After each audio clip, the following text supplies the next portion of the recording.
Look at that Toronto Raptors front court. 85 points between Pascal Siakam, Kawhi Leonard, and Serge Ibaka.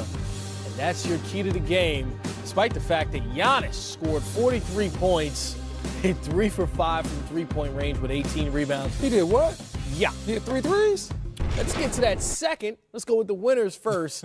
How impressed were you from Toronto's front court, having 3 guys score more than 25 I was points? definitely impressed with this front court. I wanted to see how this game was going to play out.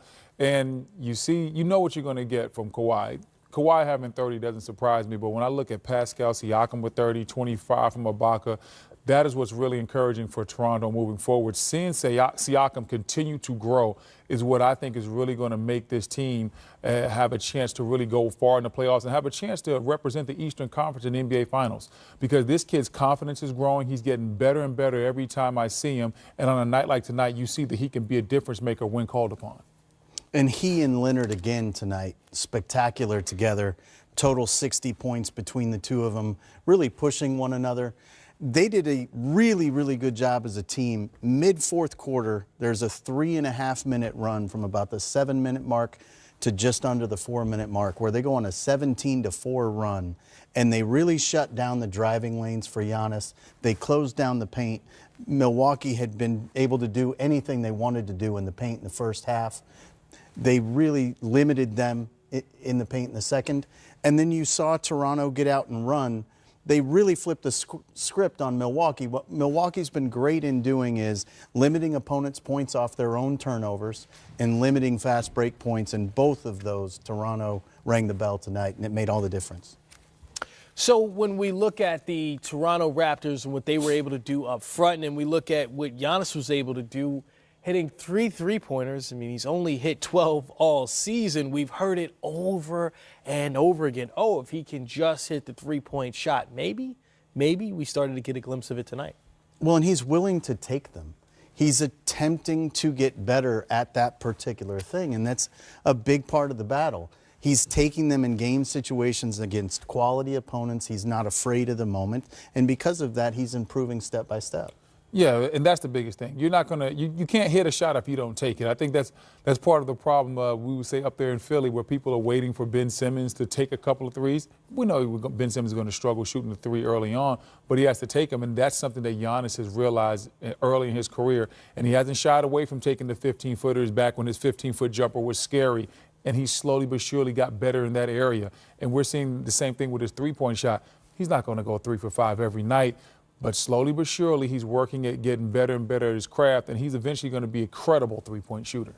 Well, let's take a look at some of the highlights from tonight's game. It's seen right here on NBA TV. Let's go. The Raptors and Bucks, and those two guys, Giannis and Kawhi, did not disappoint. It's Giannis that strikes first. Nice pass from Bledsoe. Giannis knows how to finish inside. And then it's Kawhi finishing outside. Got to stop ball on the break. Pull up. You don't see anybody take the shot. Kawhi, very smooth to transition. And then it's Giannis with the jumper. And one. Still inside the paint, though. Oh, yeah, listen, he's a master inside that paint. That's what he does. That's where he lives. This is what I like. Grown man rebound, grown man finish. Kawhi Leonard, 17 points in the first half. Came out looking to keep his team in it. Raptors down early. Giannis had 18 points the last time he faced the Raptors. Had 18 points in the first half. Brendan, it's a subtle thing, but Giannis on that screen actually makes contact, and that's what frees him up. Too few wings, when they set a screen, actually do that. Look at the score as we are into the beginning of the second half, because that is where the Raptors really made their mark. Ibaka. Serge Ibaka there, and then Serge Ibaka outside. I love how Serge has been playing this year. This is the best Serge is looking probably like 5 to 6 years. Very confident, looks very confident in this system. 19-2 Raptors run. They're ahead by 7. Then Giannis, the evolution of his game. Oh, don't dare him to shoot. He likes it too. Giannis, 18 points in the fourth quarter. 3 for 5 from three-point range. That's the one that surprises you, when he does it off the dribble. And that gave Milwaukee the lead But after Danny Green hit that shot, UNC legend. Say it again. UNC legend, Danny Green. Raptors go on a 15-2 run. Pascal Siakam, career high, 30 points, Griff. He was incredible. And a season high 3 threes tonight as well. Again, he and Kawhi playing well off of each other. The dish from Kawhi on that play.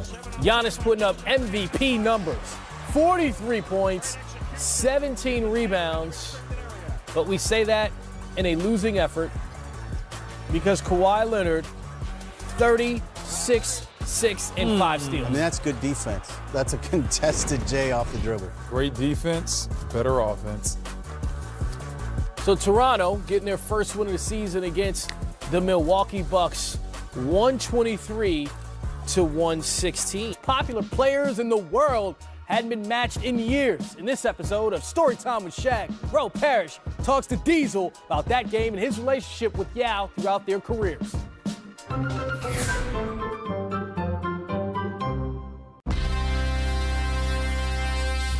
Tonight, the Rockets doing battle with the Los Angeles Lakers, and it's not just a game, it's a happening. I'm telling you folks, everybody who is anybody in the Houston area or in Texas is here tonight to see this battle. It's the first matchup ever between Yao Ming and Shaquille O'Neal. What do you remember when you're first stepping in the circle with Yao Ming the first time you two played each other?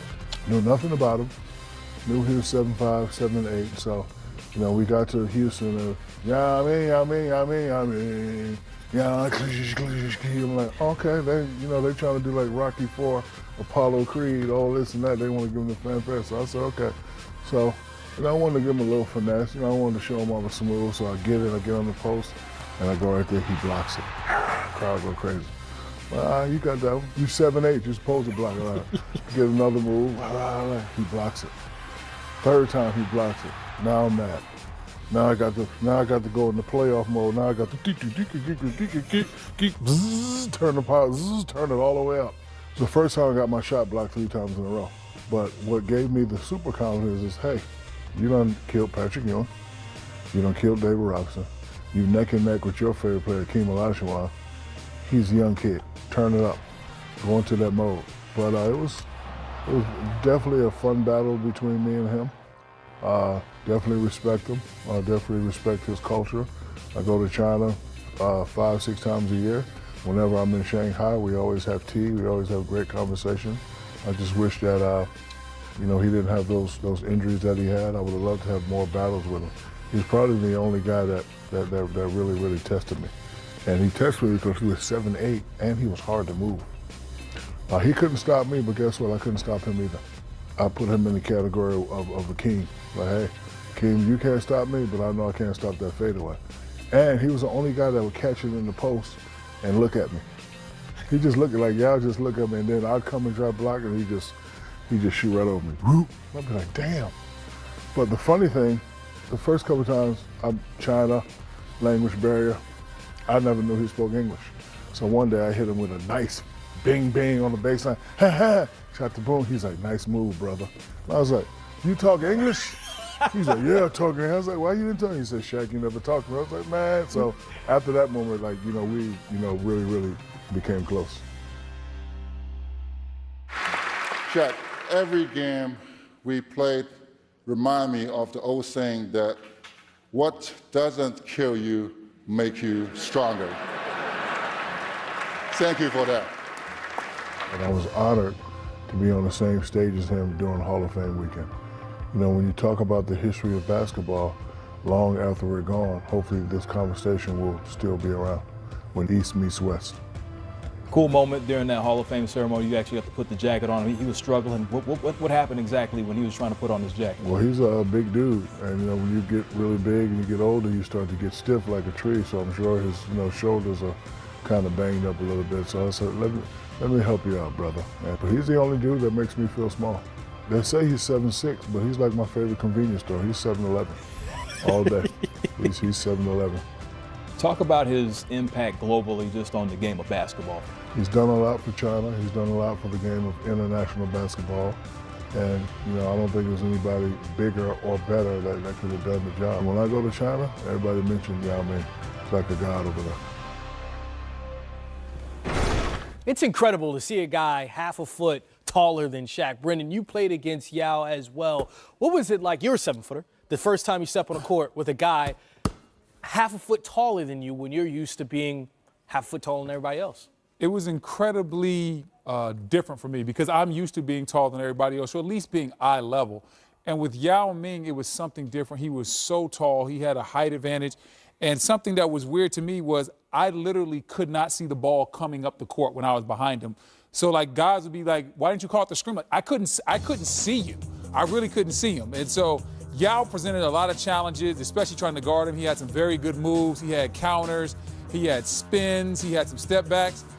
Did I make that? Okay, I got a couple of highlights off on Yao, but for the most part, it was very hard for me to guard Yao Ming because he really didn't have to jump much, and he kept the ball high. If you really watch Yao in his highlights, he just has that ball, and he's moving it here, and you respond to his fake so much because he keeps the ball high. He's incredibly tall. He was very skilled, and he had a lot of stuff in his game, and Jeff Van Gundy did an excellent job of what I would call using weak side duck-in, something that we don't use nowadays in the game of basketball, where they would run a screen and roll on this side of the court with Tracy McGrady. And I would have to respond and come off of Yao's body. And then he would just duck in that lane and get big and catch the ball. And there was nothing I could do a lot of times. Playing against Yao was very challenging. Griff, when you look at someone like Yao Ming and you think of his career, and it was a great career, but cut short due to injuries, how great could he have been if he would have stayed healthy? Yeah, and I think about how good that Houston Rockets team could have been. They had the 07 team, I think, won 22 games in a row with T-Mac and Yao. And both of those guys had really significant injuries. I think that year only one of them was able to play even 60 games. I think Yao played 66 maybe. T-Mac may have played like 55. But they weren't ever able to stay on the court together. But when they did, they were so truly elite. We were really robbed of seeing the best of that team as well. The other thing that really stands out to me is when the legend of Yao is being told by Shaq, Yao will have been 8'3". He started at 7'6", and he called him 7'11" by the end. That is pretty funny. I mean, I guess for Shaq, he's not used to looking up, so then he just adds inches to that, right?